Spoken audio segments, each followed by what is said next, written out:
নমস্কার বন্ধুরা, চলে আসলাম আজকে নোয়াখালী। নোয়াখালী আমার বাপের এলাকা, সেটা তো জানেনই।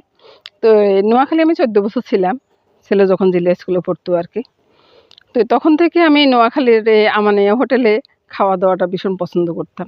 তো আজকে নোয়াখালী থেকে চিটাং থেকে আসি সরাসরি আমি আমানিয়া হোটেলে চলে আসলাম আর কি। তো এখানে একবেলা খেয়ে যাব, সেটাই চিন্তাধারা আছে। তো ঢুকে গেলাম আমানিয়া হোটেলে, বসলাম, ভাতটা চলে আসলো, সিমভর্তা আসলো। তারপরে আর আমরা বাটা মাছটা নিয়েছি আর কি। বাটা মাছ খেয়েছি তো গত বছর, ওই বাটা মাছটা না ভীষণ ভালো ছিল। তো সেই জন্য চিন্তা করলাম আজকেও বাটা মাছ দিয়ে খাবো আর কি। তো এই তো দেখুন না বন্ধুরা, বাটা মাছের কালারটা কি সেই রকম কালার হয়েছে বন্ধুরা। তো নমস্কার বন্ধুরা, শুভ দুপুর, সবাই ভালো থাকুন এই কামনা করে রাতে দেখা হবে আবার নিজের বাসাতে এসে।